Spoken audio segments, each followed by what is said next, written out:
다 같이 사도신경으로 우리의 신앙을 고백하겠습니다. 전능하사 천지를 만드신 하나님 아버지를 내가 믿사오며 그 외아들 우리 주 예수 그리스도를 믿사오니 이는 성령으로 잉태하사 동정녀 마리아에게 나시고 본디오 빌라도에게 고난을 받으사 십자가에 못 박혀 죽으시고 장사한 지 사흘 만에 죽은 자 가운데서 다시 살아나시며 하늘에 오르사 전능하신 하나님 우편에 앉아 계시다가 저리로서 산자와 죽은 자를 심판하러 오시리라. 성령을 믿사오며 거룩한 공회와 성도가 서로 교통하는 것과 죄를 사하여 주시는 것과 몸이 다시 사는 것과 영원히 사는 것을 믿사옵나이다. 아멘. 다 같이 찬송가 67장 함께 찬송하시겠습니다. 찬송가 67장입니다.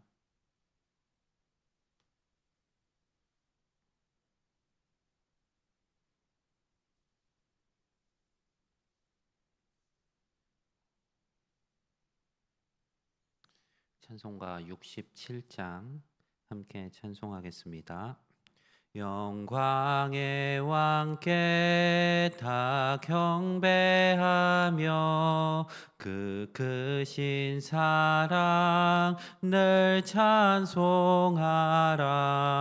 예부터 영원히 참 방패시니 그 영광의 주를 다 찬송하라. 능력과 은혜 다 찬송하라. 그 옷은 햇빛 그 집은 궁창 큰 우레소리로 주노하시고 폭풍의 날개로 달려가신다. 저 아름답고 놀라운 일이 가득한 이 땅 다 주의 조화 그 힘찬 명령에 더 잡히나니 저 푸른 바다는 옷자락이라. 질그릇같이 연약한 인생 주 의지하여 늘 강건하리. 온 백성 지으신 만왕이시니 그 자비 영원히 변함없어라. 아멘. 사랑과 은혜가 풍성하신 하나님 아버지, 오늘도 새날을 허락하시고 또 주님을 만나며 하루를 시작하게 하심 감사합니다. 오늘도 주의 말씀으로 새롭게 되어 이 땅 가운데서 주의 백성으로 구별되어 살아갈 수 있도록 인도하여 주시옵소서. 하나님을 의지하고 하나님의 약속에 소망을 두고 살아가는 성도들의 삶을 주님의 은혜로서 지켜 보호하여 주시옵소서. 오늘도 하루의 삶 가운데 우리가 있는 자리 어디에서든지 주님께서 동행하실 줄 믿습니다. 우리의 어려움을 아시는 주님, 우리의 능력으로 함께하여 주시옵소서. 항상 우리 가운데 계시는 예수 그리스도 이름으로 기도드립니다. 아멘. 네, 오늘 함께 보실 말씀 스가랴 14장 1절에서 11절 말씀입니다. 스가랴 14장 1절에서 11절 말씀 구약 성경 1325면에 있습니다.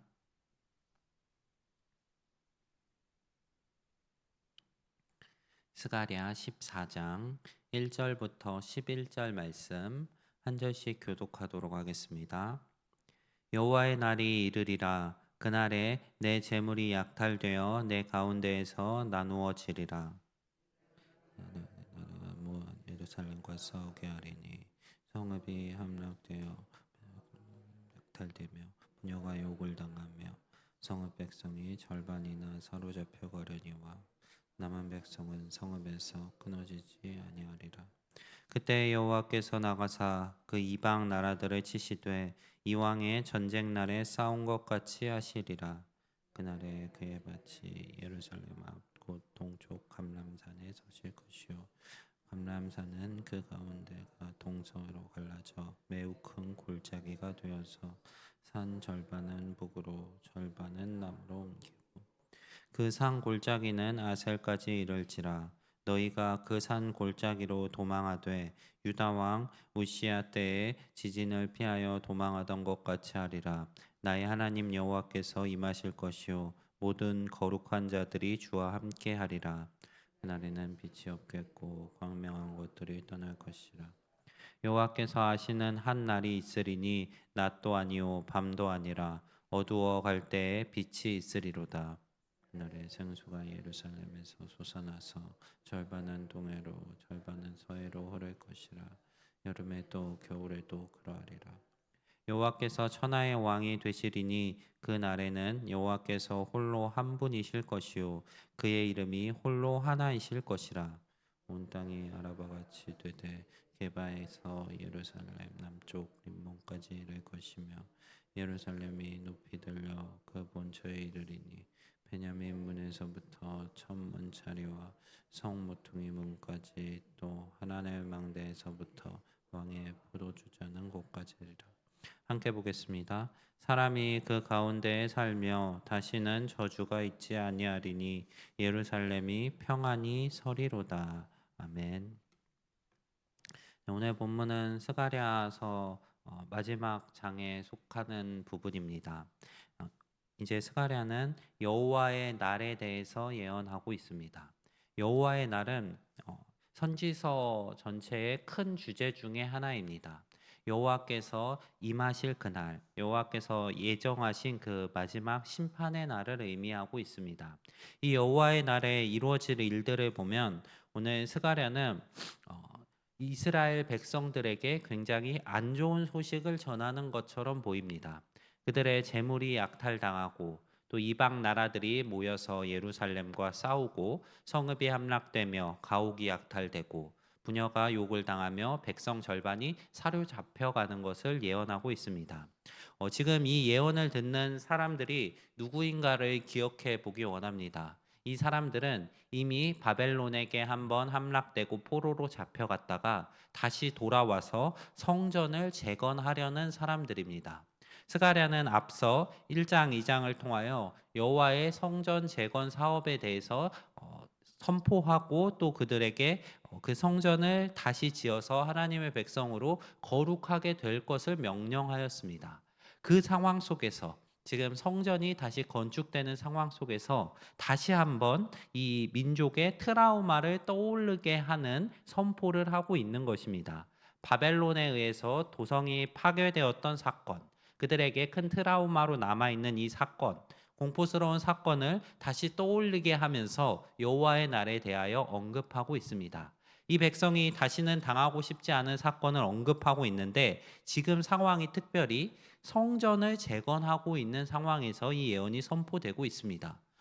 어찌 보면 너무 잔인한 것 같습니다. 다시 회복시켜 가려는 이때에 최후에 다시 그들이 이 성전이 무너지고 성읍이 함락되며 잡혀가는 끔찍한 상황을 예견하고 있는 것입니다. 다시 시작하려는데 마지막 실패를 예견하고 있는 것 같습니다. 그러나 우리가 주목할 것은 하나님의 심판이 곧 하나님의 나라의 실패에 대해서 이야기하는 것이 아니라는 점입니다. 비록 그 백성 가운데 임할 재앙을 이야기하고 계시지만 그것이 실패를 의미하는 것이 아닙니다. 오히려 완성을 의미하는 것입니다. 자기 백성과 자기 백성이 아닌 자를 구별해내시는 최후의 시험에 대해서 이야기하는 것이고 그들에게 임할 시련에 대해서 이야기하는 것입니다. 그 속에서 하나님께서는 자신의 백성을 그 어려움 속에서도 보호하실 것이라는 말씀을 하십니다. 그 중에 남은 절반이 남을 것이고 또 여호와의 날에 그들이 거룩한 자들이 또 주님과 함께 할 것을 예언하고 있습니다. 성읍에서 그들이 완전히 끊어지지 않고 이방 나라를 다시 여호와께서 치실 것을 예언합니다. 여호와께서 이방 나라들을 치시되 이왕의 전에 전쟁 날에 싸운 것과 같이 하실 것이라고 이야기하십니다. 이스라엘 백성의 역사를 보면 많은 전쟁이 있었습니다. 그 전쟁 가운데 여호와께서 그들을 위하여 싸우셨습니다. 여호와께서 그들을 위해 싸울 때 그들은 비록 자신들이 승리할 능력이 없을 때도 승리하였고 여호와께서 함께 하시지 않을 때 그들은 결국 패배하고 멸망하게 되었습니다. 이스라엘 백성들에게 하나님께서 이방 나라들을 일으켜서 그들을 심판하시지만 결국에 여호와께서 이방 나라들을 치시고 다시 전쟁 날에 싸우셨던 것과 같이 그들을 위하여 싸우실 것을 이야기하는 것입니다. 나아가서 이제 그들에게 임할 완성된 여호와의 날을 다시 한번 소개합니다. 그날에는 빛이 없고 광명한 것이 떠날 것이고 또 어두워갈 때에 다시 빛이 있을 것입니다. 또 생수가 예루살렘에서 솟아나며 여호와께서 친히 천하의 왕이 되시며 이제 그날에는 다시는 저주가 있지 아니하고 예루살렘이 평안히 설 것을 이야기하고 있습니다. 자, 완성된 여호와의 날은 광명한 것이 없는 것처럼 보이지만 다시 빛이 있을 것입니다. 어두워져 갈 것 같이 보이지만 그 어둠이 완전할 것 같지만 다시 빛이 있습니다. 그리고 여호와께서 예루살렘에 생수가 나게 하시며 그의 백성들을 하나님께서 완성하시는 예루살렘에서 저주가 없고 평안한 날을 허락하실 것입니다. 완성된 여호와의 날을 소개하며 지금 앞서 이야기했었던 그 성읍이 약탈당하고 그 마치 망하는 것 같은 그 상황 속에서도 견뎌낼 것을 권면하고 있습니다. 이 심판이 임하는 것 같지만 그들에게 재앙이 임하는 것 같지만 결국 그 재앙을 통해서 하나님의 나라가 완성될 것입니다. 그 재앙 속에 있는 성도들이 행해야 할 것은 그 재앙 속에서도 하나님을 신뢰하며 하나님의 예언의 말씀 그리고 하나님께서 완성하실 그 약속을 믿으며 견디고 그 하나님의 뜻대로 거하는 것입니다. 지금 이스라엘 백성들에게는 심판이 예언되어 있습니다. 하지만 이 심판의 끝에는 하나님께서 그들의 남은 자들을 거룩한 곳으로 인도하시고 완성된 여호와의 날에 그들이 이제 평안하게 저주가 없는 곳에서 평안히 서며 하나님과 함께 할 것을 예언하고 있는 것입니다. 우리 성도들의 삶도 마찬가지인 것 같습니다. 우리의 삶에도 여전히 여러 어려움과 재앙들이 있습니다. 그리고 그 마지막 날까지 우리는 이 재앙 속에 남아 있을 것입니다. 하나님의 이 마지막 날은 예수 그리스도를 통해 이미 시작되었습니다. 그리고 그 날은 분명히 반드시 완성될 것입니다. 그 사이에 살아가고 있는 우리 성도님들께서 그 날이 반드시 임한다는 것을 믿고 그 속에서 여호와를 신뢰하시며 성도로서 살아가실 수 있기를 소망합니다. 하나님께서 남아있는 자들을 분명히 반드시 주님의 날에 회복시키실 것이며 주님의 거룩한 곳에서 주와 함께 거하며 영광스럽고 평안한 날을 예비하고 계십니다. 그 날을 사모하는 마음으로 오늘 하루도 주님의 백성으로서 우리 앞에 놓여진 삶 속에서 하나님께서 우리를 거룩하게 구별하신 그의 합당한 삶을 살아내실 수 있는 우리 성도님들 한 분 한 분이 되시기를 소망합니다. 재앙처럼 보이는 어려움 속에서도 주님을 믿고 의지하시며 하나님의 백성으로서 거룩하게 살아가시며 이 땅 가운데서 하나님의 말씀을 나타내실 수 있는 성도님들의 오늘 하루가 되시기를 소망합니다. 네, 오늘 말씀 기억하면서 우리 함께 기도하며 나아가겠습니다. 먼저 두 가정 위해서 기도하겠습니다. 윤석구 장로님 가정, 성령 충만한 가정 될 수 있도록 범사에 감사하며 가족과 친구의 건강을 허락하시고 자녀들 여준 여민 앞길 인도하시며 또 생업의 축복을 허락하실 수 있도록 기도해 주시기 바랍니다. 또 비논재 집사님 가정, 양가 부모님 건강하시고 또 자녀들 수민 채민 학교 생활 잘하고 믿음의 가정으로 서갈 수 있도록 기도해 주시기 바랍니다. 이어서 각자 가지고 나오신 기도 제목들 가지시고 또 속하신 목장과 전도회 위에 또 다가오는 청년부 수련회 위해 기도해 주시기 바랍니다. 함께 기도하며 나아가겠습니다. 사랑이 많으신 하나님 아버지, 오늘도 주님의 말씀으로 하루를 시작합니다. 주님께서 약속하신 그날이 반드시 임할 줄 믿습니다. 그날이 임할 때까지 어둠이 있는 것